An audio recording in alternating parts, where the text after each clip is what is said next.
Hola, mi nombre es Samuel, pastor de Nova. Muchísimas gracias por darle clic a este video. En verdad agradezco a Dios la oportunidad de poder compartir este mensaje contigo. Antes de continuar el video, déjame recordarte de algo súper rápido.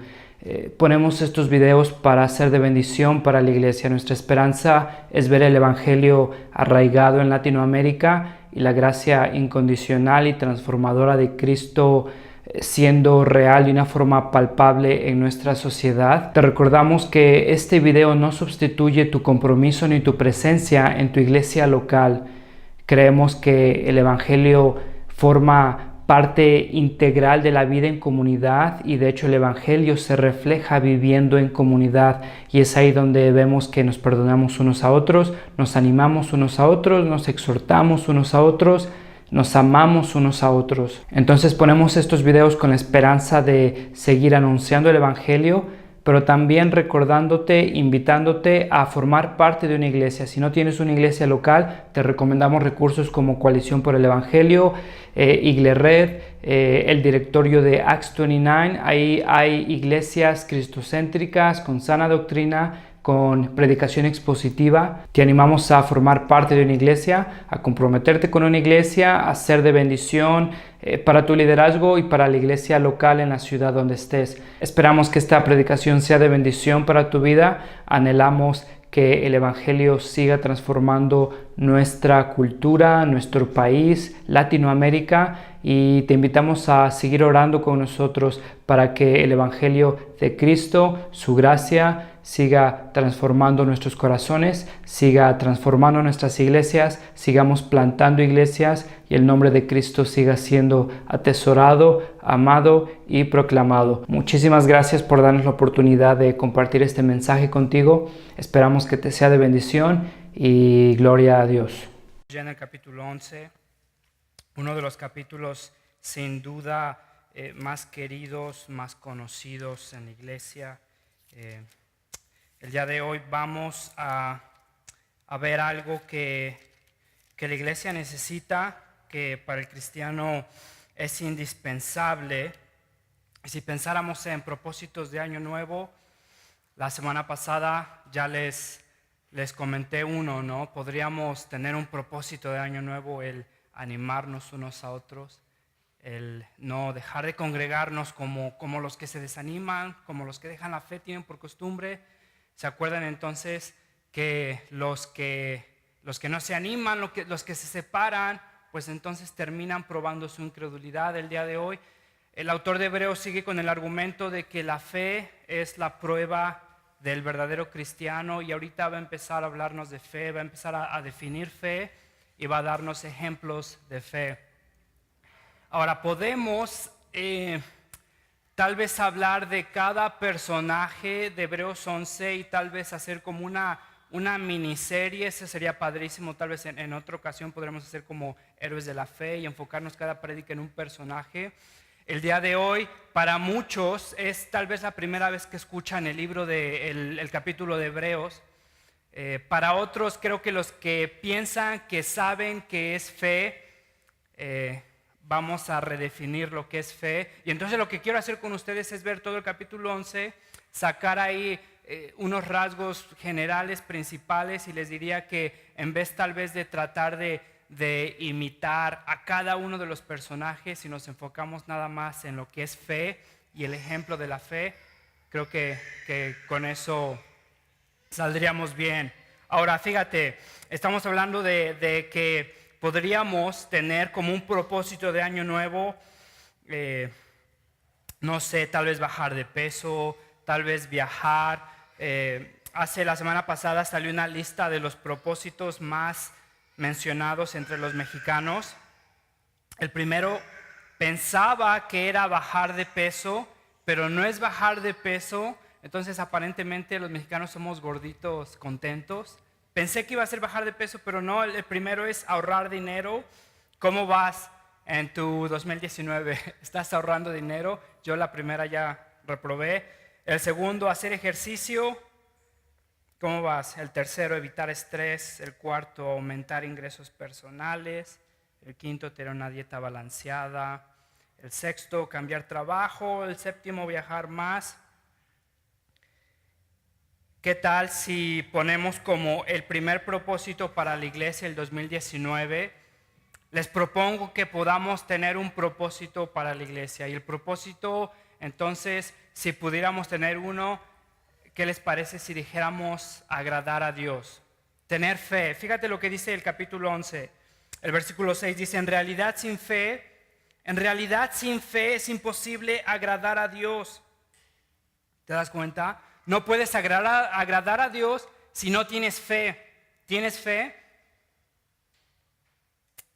Ya que cualquiera que se acerca a Dios tiene que creer que Él existe y recompensa a los que lo buscan.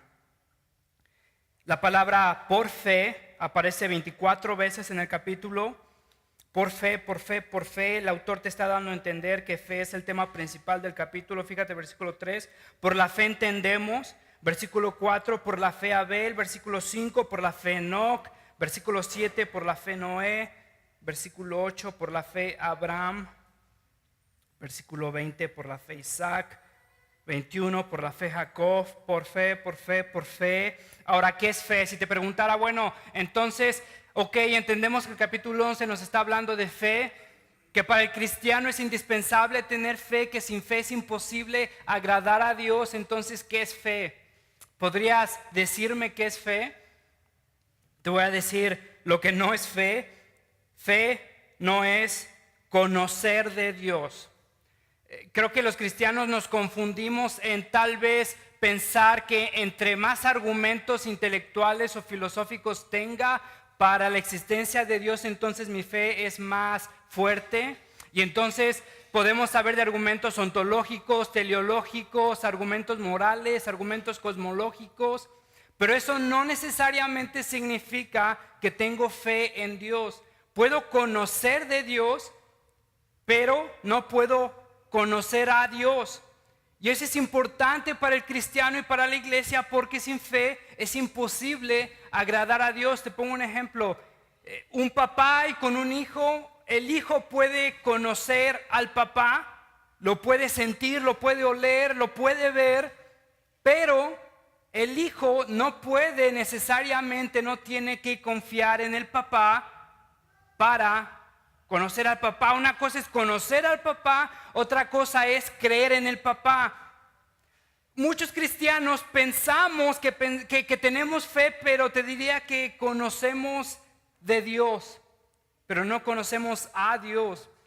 Entonces, el autor va a empezar a redefinir lo que es fe. No es una fe ciega.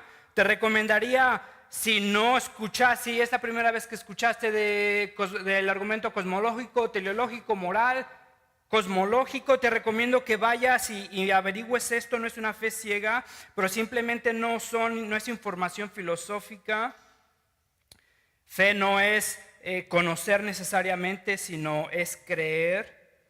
Fe no es un sentimiento en tu corazón de que todo va a estar bien y de que va a salir todo como tú quieres y de que Dios debe de cumplir tus caprichos. Cuando te vas a aventar ahí una tanda y entonces los de alrededor te dicen, ten fe. Sin fe es imposible agradar a Dios. Entonces ya ahí te metes a la tanda, ¿no? Sinceramente nadie te promete que la tanda va a salir bien. Dale esta oportunidad súper padrísima. Dale con fe, todo saldrá bien. ¿Cómo sabes que todo saldrá bien? Muchas veces tomamos decisiones que Dios jamás nos dijo. Muchas veces tomamos promesas que Dios jamás nos dijo y pensamos que esa es fe. Te diría, no te vayas a enojar, pero te diría que ese no es fe, es más inocencia, es más falta de sabiduría. Fe no es ese sentimiento subjetivo de que todas las cosas van a salir bien a pesar de todas las evidencias. Eso no es fe. Fe no es que tu salud va a estar bien.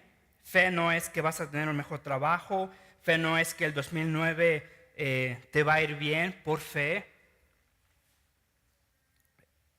Fíjate, Stevie Wonder, ¿conoces a Stevie Wonder? Yo pensé que ya se había muerto, un saxofonista ciego. hace un par de años salió con una canción y el coro de esta canción habla de fe. Si no sabes quién es Stevie Wonder, tal vez hay un episodio de Los Simpson donde este cuate está ahí, bueno. Fíjate lo que dice. Tengo fe en ti, bebé, está enamorado, ¿no? Él está cantando a su novia. Y dice, tengo fe en ti, bebé, tengo fe en ti ahora, saber que te amo de alguna manera y te conocí. Aleluya, tengo fe. Ay, qué bonito es lo bonito. Este es fe. ¿Fe en qué? En esta persona. ¿Por qué? ¿Que todo va a salir bien? ¿En serio? ¿Quién me dice que todo va a salir bien? ¿Quién me dice que esta persona no me va a decepcionar? ¿Quién me dice que esta relación no va a terminar? Fíjate entonces lo que habla el capítulo 11 de Hebreos, el versículo 1. Ahora bien, la fe es la garantía de lo que se espera. La fe es la garantía de lo que se espera, la certeza de lo que no se ve. Gracias a ella, el versículo 2 otra vez, gracias a ella fueron aprobados los antiguos. Sin fe es imposible agradar a Dios. Gracias a la fe fueron aprobados los que se dijeron que tenían fe. Ahora fíjate, diferentes versiones. Te voy a leer las versiones y si no alcanzas a ver la diferencia, te la voy a explicar. Pero ahí escúchame, trata de ver las diferencias.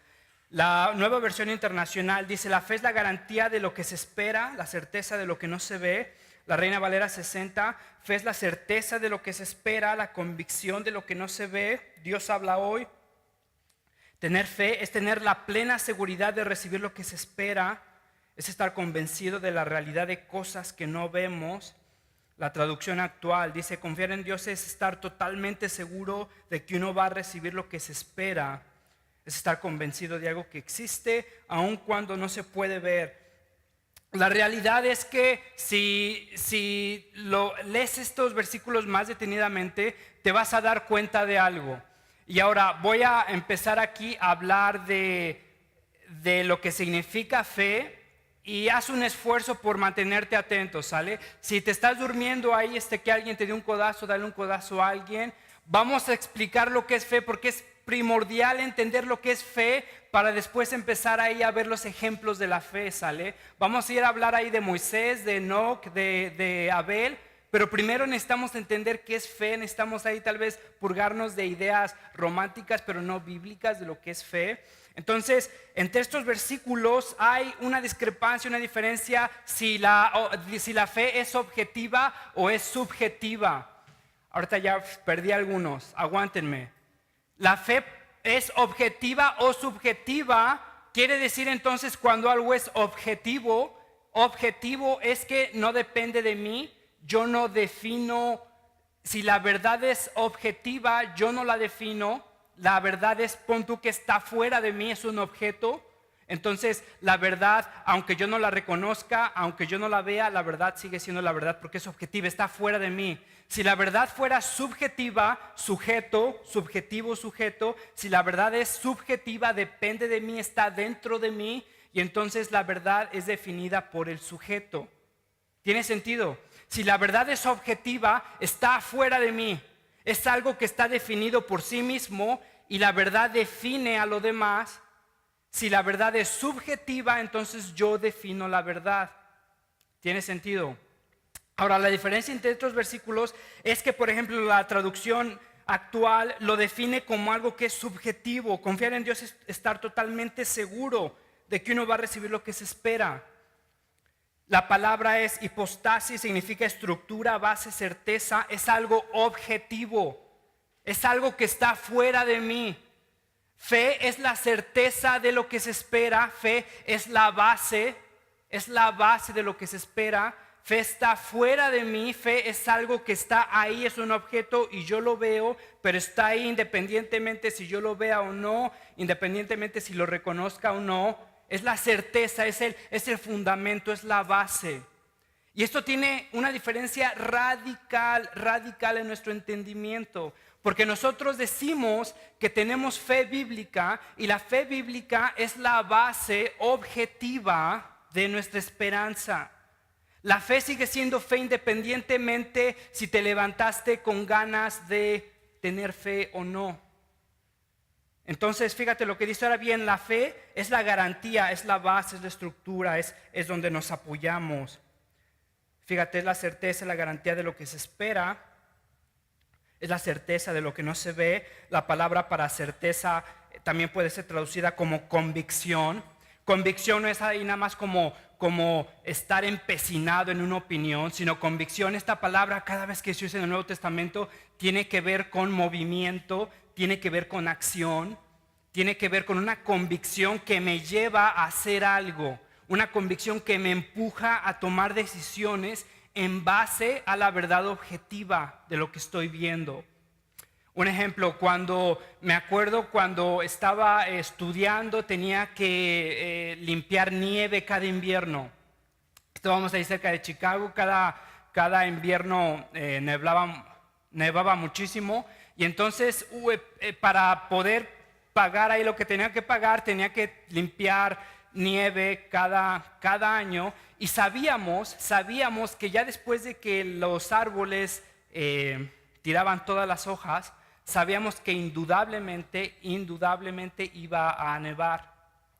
Ahora, esa era una verdad, una certeza objetiva, era una convicción que me llevaba a tomar decisiones, a preparar para el invierno. Entonces yo sabía que iba a nevar. Y esa convicción, esa certeza de cosas que yo todavía no veía físicamente, la nieve todavía no caía, pero esa verdad, ese hecho, que era independiente a que si yo quisiera que nevara o no, ese hecho me llevaba a prepararme. Le pasa también a las mamás, a las esposas, o también a nosotros cuando nos regañan de que no lo hacemos, cuando vamos a tender la ropa, y entonces cuando va a llover, cuando sientes que va a llover y entonces tal vez la esposa te avienta el chanclazo para que lo vayas a recoger, sabes que va a llover y entonces esa convicción te lleva a tomar decisiones en base a la certeza de lo que va a pasar, aunque no estás viendo la lluvia. ¿Tiene sentido? Ahora fíjate lo que dice. Ahora bien, la fe es la estructura, la garantía, la base. Es la base de lo que se espera. Es la seguridad objetiva, es la certeza, es la convicción que me lleva a actuar de lo que no se ve. Gracias a ella fueron aprobados los antiguos. Entonces fe no es subjetiva, fe no es subjetiva, fe es algo objetivo. Entonces te diría en verdad que si no has leído de argumentos cosmológicos, teleológicos, morales, te diría hazlo. Y eso te va a dar convicción de que es una fe objetiva, pero eso te debe de llevar a acción para ser una verdadera fe. Entonces fíjate lo que dice, fe es una acción confiada. El que tiene fe vive por fe y el que vive por fe agrada a Dios. El que tiene fe vive por fe y el que vive por fe agrada a Dios. Entonces, lo que nos va a estar diciendo este capítulo es que el verdadero cristiano tiene fe y el que tiene fe vive por fe y el que vive por fe agrada a Dios. Sin fe es imposible agradar a Dios. Versículo 2 otra vez, gracias a ella fueron aprobados los antiguos. Muchas veces tal vez pensamos que para agradar a Dios empezamos a caer en un activismo. Y te diría que ponemos la carroza enfrente del caballo. Empezamos a hacer, pero si nuestro hacer no es un proceder de nuestra fe, últimamente es religiosidad. Si nuestra obediencia no es impulsada por fe, entonces lo estamos haciendo simplemente por hacerlo. Lo que el autor nos está diciendo es que la fe mueve obediencia, pero la fe es una fe objetiva. El que tiene fe vive por fe, el que vive por fe agrada a Dios. Entonces va a empezar a darnos ahí los ejemplos. Ojalá tuviéramos tiempo para hablar de cada uno. Déjame hablar de 3. Creo que con esto es más que suficiente para ver el tipo de fe que no tenemos. Fíjate Génesis 6, versículo 13, versículo 14. Está hablando de Noé. Dice, Dios le dijo a Noé, He decidido acabar con toda la gente, pues por causa de ella la tierra está llena de violencia, así que voy a destruir a la gente junto con la tierra. Constrúyete un arca de madera resinosa, hazle compartimentos y cúbrela con brea por dentro y por fuera. El versículo 22 dice, y Noé se hizo del avión, y Noé dijo que no tenía tiempo, y Noé dijo que no era un buen plan, y Noé dijo que tenía un mejor plan. Fíjate lo que dice, y Noé hizo todo según lo que Dios le había mandado. Ahora fíjate lo que había pasado. Dios le había dicho a Noé que iba a venir un diluvio en una parte de la tierra donde jamás habían visto tal cosa, ni siquiera habían visto lluvia. Está dentro de la tierra, no está ni siquiera cerca del mar. Están allí en una locación que está bien metida. Y entonces Dios le dice que prepare una barca, un barco, porque iba a venir agua. Y fíjate entonces lo que dice, y Noé lo hizo todo según lo que Dios le había mandado. No sé si te imaginas la burla de las personas que estaban alrededor de Noé. Y este cuate que está haciendo un barco, es como si llegara, no sé, Eucario, el doctor, quién sabe, ahí en el Parque Juárez está haciendo un barco, una lancha bien grande, porque nos vamos a inundar. Y ¿qué crees? ¿Qué te imaginas que la gente le estuviera diciendo a Noé en ese momento?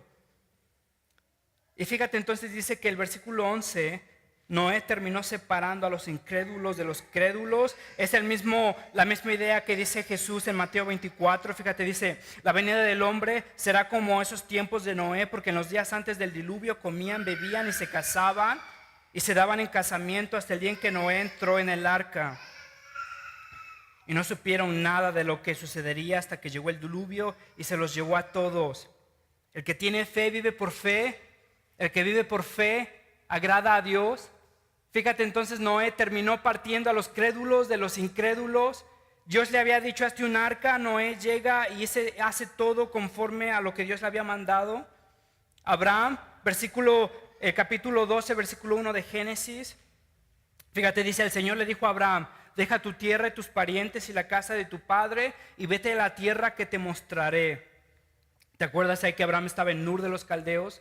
Estaba en una tierra donde ni siquiera conocían a Dios. La misericordia de Dios alcanza a Abraham. Dios se revela a Abraham a pesar de lo que es Abraham. El Señor le dice a Abraham, deja tu tierra y tus parientes y la casa de tu padre y vete a la tierra que te mostraré. El versículo 4 del capítulo 12 de Génesis. Abraham partió tal como el Señor se lo había ordenado. La promesa de Dios es tan real como si Abraham lo hubiera tenido ahí.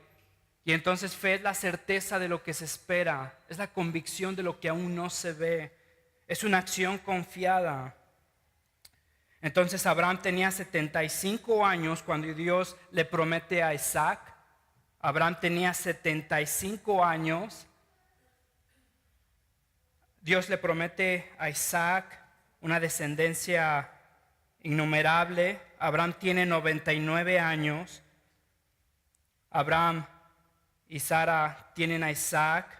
¿Te acuerdas lo que pasa? Dios le pide a Abraham a Isaac y entonces Abraham tiene que caminar, tiene que subir el monte Moría con su hijo Isaac. Y entonces, ¿te acuerdas lo que pasa?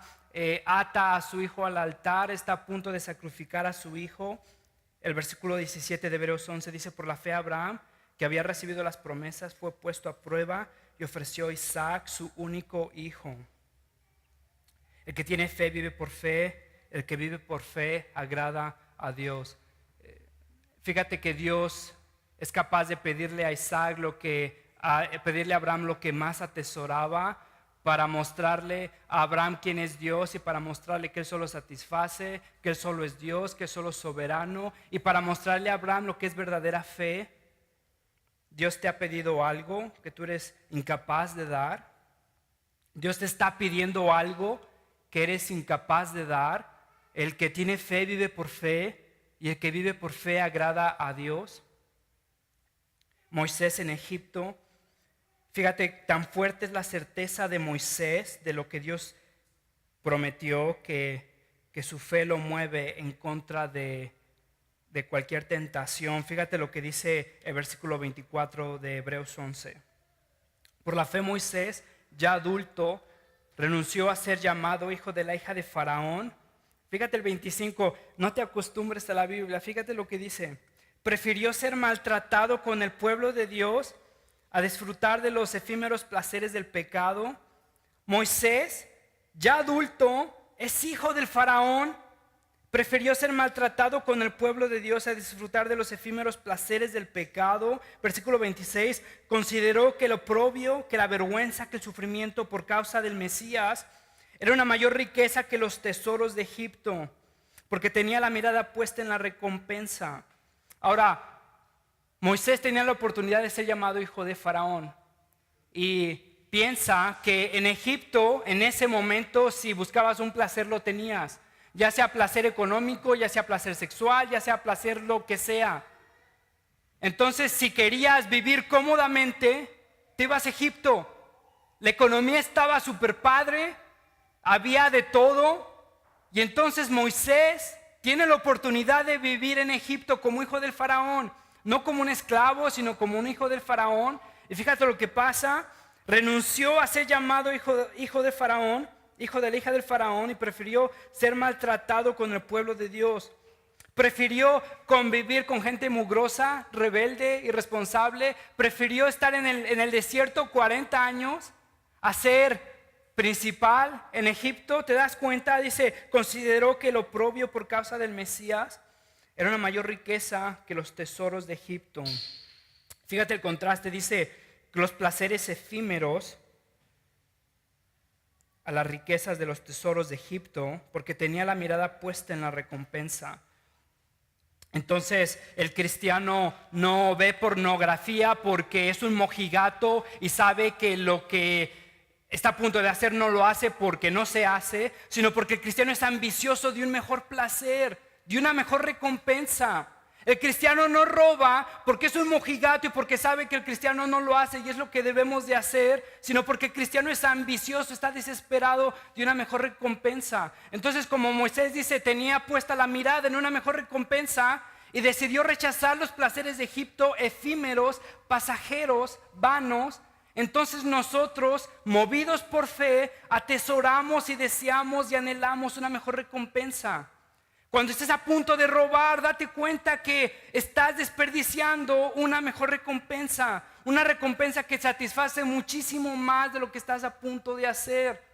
Date cuenta entonces que la fe del creyente lo mueve a obediencia. El que tiene fe, vive por fe. Y el que vive por fe agrada a Dios. Fíjate entonces, Moisés consideró que el oprobio a causa del Mesías era una mayor riqueza. No es que Moisés, te lo repito, era un mojigato y era un religioso. Moisés era ambicioso por algo mucho mejor, una mayor riqueza que los tesoros de Egipto. ¿Crees que la riqueza de Cristo es mejor que los tesoros que puedes ofrecerte, que tu pecado te puede ofrecer? Por la fe Moisés salió de Egipto sin tenerle miedo a la ira del rey Faraón. Si había un hombre poderoso en ese entonces era el Faraón. Sin tenerle miedo a la ira del rey, pues se mantuvo firme como si estuviera viendo al invisible. ¿Tienes miedo al hombre? ¿Tienes miedo a la opinión pública? ¿Tienes miedo a lo que te puedan decir los demás? ¿O tienes miedo de lo que Dios diga de ti? Sin tenerle miedo al rey, pues se mantuvo firme como si estuviera viendo al invisible. Fíjate, un puritano, Richard Sibbes, dice, Dios probará la verdad de la fe de sus hijos. Si eres cristiano, fíjate lo que dice, Dios probará la verdad de la fe de sus hijos para que el mundo pueda ver que Dios tiene tales siervos que dependen desesperadamente de su palabra. ¿Eres tú? Dios probará la verdad de sus hijos para que el mundo pueda ver que Dios tiene tales siervos que dependen desesperadamente de su palabra. Es tu anhelo. El que tiene fe vive por fe, el que vive por fe agrada a Dios. Y hermanos, Dios ha hablado. Dios nos ha prometido lo que nos ha prometido en su Hijo. Dios tartamudeó cuando te dijo, no te afanes por qué comerás o qué vestirás. Dios tartamudeó cuando te dijo, no busques venganza, mía es la venganza. Dios dijo con pena, el que provee para la carne, segará para la carne, mía es la venganza. Dios lo dijo con pena. ¿Será que es un Dios obtuso cuando te dijo, ve los lirios del campo? Si Dios es capaz de proveer para los lirios del campo, ¿por qué te afanas? Busca primero las cosas del reino y todo lo demás te será añadido. ¿Será que Dios lo dijo con pena? ¿Será que Dios no sabía lo que estaba diciendo? ¿Será que entonces que nuestra fe es una fe vana? ¿Será que es incapaz de movernos a la obediencia? ¿Será entonces que Dios no sabía lo que te decía cuando te decía entonces ve a ser discípulos a todas las naciones? ¿Será entonces que no sabía lo que te decía cuando te decía yo proveeré por tus necesidades? Entonces, hermano, ¿por qué vives en ansiedad? ¿Por qué vives en preocupación? Lo que te lo dijo dudando, te lo dijo tartamudeando, te lo dijo con pena. ¿O eres incapaz de poner tu fe en las promesas de Dios? ¿Será que tu fe es una fe objetiva y no una fe subjetiva y no una fe objetiva? ¿Será que tu fe depende de tus sentimientos, de cómo despertaste hoy? Y no pones tu fe, no pones tu ancla en las promesas de Dios. Y fíjate algo interesante en todo este capítulo. La fe que vemos no es la fe que se nos vende. No hay sanaciones, no hay prosperidad, no que Dios sea incapaz de hacerlo, pero ese no es el enfoque de este capítulo. Fíjate lo que hay. Hay rechazo, hay sufrimiento, hay muerte, hay tortura, hay destitución, hay apedreamientos, hay encarcelamientos, hay mutilaciones, hay promesas aún no cumplidas. Versículo 39, aunque todos obtuvieron un testimonio favorable, mediante la fe ninguno de ellos vio el cumplimiento de la promesa. Es una fe que te lleva a sufrimiento, que te lleva a vivir extranjero en esta vida, que atesora las riquezas de Cristo más que los placeres de este mundo.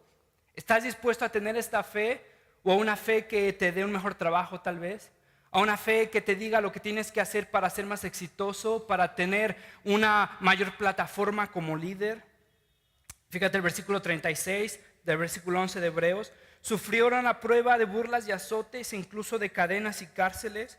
Fueron apedreados, aserrados por la mitad, asesinados a filo de espada. Anduvieron fugitivos de aquí para allá, cubiertos de pieles de ovejas y de cabra, pasando necesidades, afligidos y maltratados. El mundo no merecía gente así. Anduvieron sin rumbo por desiertos y montañas, por cuevas y cavernas. Date cuenta que Abel junto con su fe fue asesinado, que Moisés junto con su fe tuvo que caminar 40 años por el desierto, que Moisés junto con su fe solo pudo sino mirar la tierra que Dios le había prometido, que Abraham tuvo que esperar para el cumplimiento de su promesa, que Abraham tuvo que caminar el monte Moría con su hijo Isaac. Si estas personas vivieron por fe y sufrieron, ¿qué te hace pensar que tu fe te librará de cualquier problema? Que si sufres, entonces Dios se olvidó de ti. Que si estás en necesidad, entonces Dios no es un Dios bueno. Enoc soportó la burla de su pueblo. Noé soportó la burla de su pueblo. Thomas Watson, otro puritano, fíjate lo que dice. Es un consuelo saber que nada hiere a los piadosos. Es un consuelo saber que nada hiere a los piadosos. Que tienen la seguridad de que todas las cosas que fracasan en la vida del cristiano cooperan para su bien. Que todas las cosas que fracasan en la vida del cristiano cooperan para su bien. Que sus cruces se convertirán en bendiciones. Que las lluvias de aflicción regarán la profunda raíz de la gracia y la harán florecer más. Esto puede llenar los corazones de alegría hasta que revienten. ¿Tu corazón está rebosante de alegría? ¿Tienes esa seguridad de que todo lo que fracasa en tu vida cooperará para tu bien? Y no para tu bien temporal o momentáneo, sino para tu bien eterno. Que todo lo que Dios te da o no te da es para tu bien y para su gloria. ¿Tienes ese tipo de fe? ¿Ese tipo de fe te está moviendo a obediencia? El cristiano es llamado a rechazar el miedo de la incredulidad y vivir en fe. Hace, ¿qué será? Una semana salió en las noticias ahí en el Excelsior una niña de 9 años muerta. Fue a jugar ahí afuera de su casa, desapareció por unas horas, apareció muerta, violada, una niña de 9 años en México. Y sabes, en ese momento estoy tentado a vivir en miedo, a tratar de controlar mi situación, dónde están mis hijos, qué hacen, a tratar de por mis fuerzas protegerlos. El cristiano está llamado a vivir en una fe objetiva, en las promesas de Dios, que lo que me da o lo que no me da, lo que me da o lo que me quita, es para su bien y es para mi bien y para su gloria. Hace 2 días se roban un coche ahí junto enfrente de mi casa. Estoy tentado a buscar más comodidad para mi familia, olvidarme de vivir misionalmente donde vivo, olvidarme de ser la luz de Cristo en el lugar donde vivo, buscar aislarme, encerrarme, buscar mi protección. El cristiano está llamado a rechazar el miedo de la incredulidad y vivir en fe. El cristiano está llamado a mostrar fe en lo insignificante, a creer que Dios es mejor cuando nadie me ve, a creer que los placeres que Dios me da son mejor a lo que una pantalla me puede dar, a creer que voy a encontrar más satisfacción y más tesoro invirtiendo para Dios, para su gloria, más que en mi propia comodidad. El cristiano está llamado a vivir en fe, que tal vez estas 3 horas de Netflix me van a satisfacer por 3 horas, pero su palabra me va a satisfacer profundamente, verdaderamente. El cristiano está llamado a vivir en fe en lo insignificante. El cristiano está llamado a mostrar su fe, una fe verdadera que lo mueva a obediencia. ¿Cómo vivieras tú si creyeras, si en verdad creyeras que Dios es soberano, que Dios te ama desesperadamente, que Dios ha provisto para ti, que Dios provee para ti, que Dios está cuidando de ti? ¿Cómo vivieras? Y si me dices, pues es que lo estoy viviendo como si en verdad lo viviera, ¿y cómo es que ahorita vives? Si es que dices que ya vives así, ¿cómo es que se diferencia de las personas que no conocen este tipo de Dios? ¿Hay una diferencia? Hay una diferencia, porque si no vives radicalmente diferente de lo que las personas que no conocen a Dios viven, te diría que tu fe no es más que sentimientos, que es más que sentimientos ahí que calientan tu corazoncito, pero que no te mueven a la obediencia. ¿Será entonces que vives como si Dios es un Dios soberano, que su voluntad es perfecta, que Dios provee para tus necesidades, no para tus caprichos, que todo lo que tienes y no tienes es por su misericordia? Fíjate que la fe que el autor está hablando no garantiza nuestra comodidad. La fe que vemos en Hebreos 11 no garantiza nuestra comodidad, pero sí garantiza una recompensa incorruptible. Y hermanos, es lo único que importa. Déjame terminar con esto. La fe es un regalo para incrédulos. Piensa en Sansón. Es mencionado en Hebreos 11. Sansón, ¿has escuchado de Sansón? Es un promiscuo, Sansón. Está ahí en este capítulo. Rahab la prostituta. David asesina a Uría, viola a su esposa. Abraham, incrédulo, niega a su esposa. Dios llama a los cristianos que luchan, que son torpes, a vivir audazmente por fe.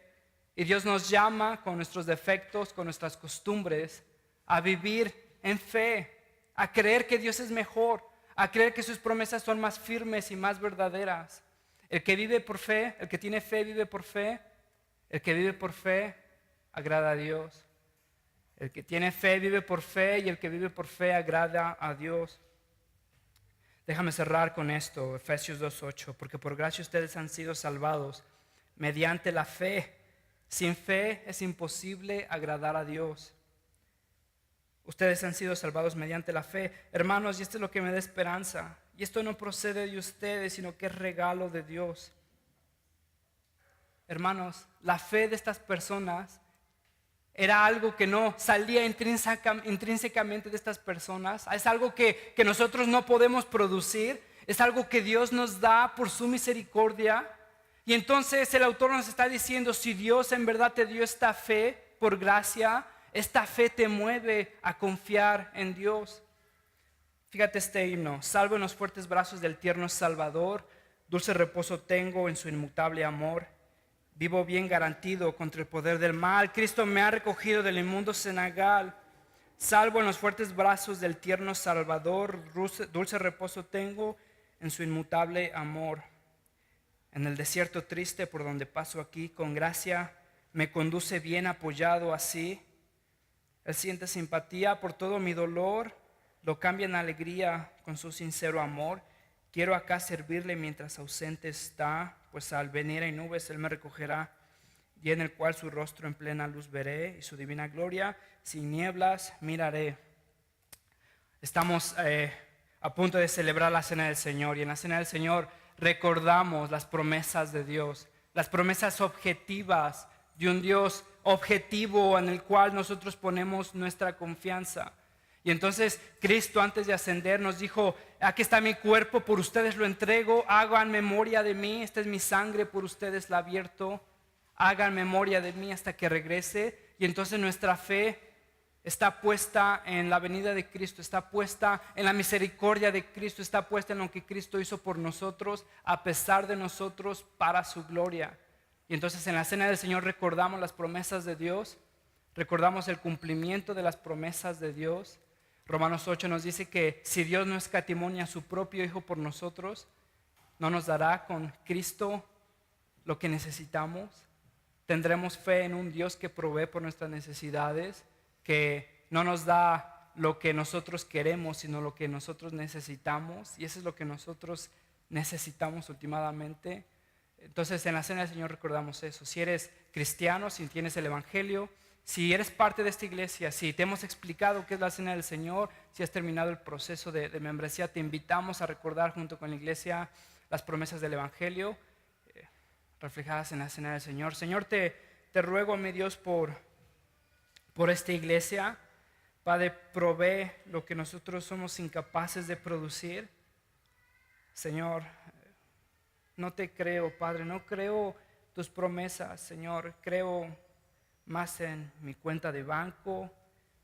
Señor, creo más en lo que la gente me dice. Padre, vengo a ti quebrantado, pidiéndote por misericordia. Dame fe para creerte, Señor. Dame fe para vivir por fe. Señor, dame fe para agradarte. Te ruego, Señor, que tú seas con nosotros. Transforma nuestro corazón incrédulo. Y Padre, descansamos en que eres un Dios fiel a pesar de nuestra infidelidad, que no rechazas a los pecadores y no cambias tus promesas. Señor, gloria a Dios. Te rogamos que tú seas con esta iglesia, Padre, en Cristo Jesús. Amén.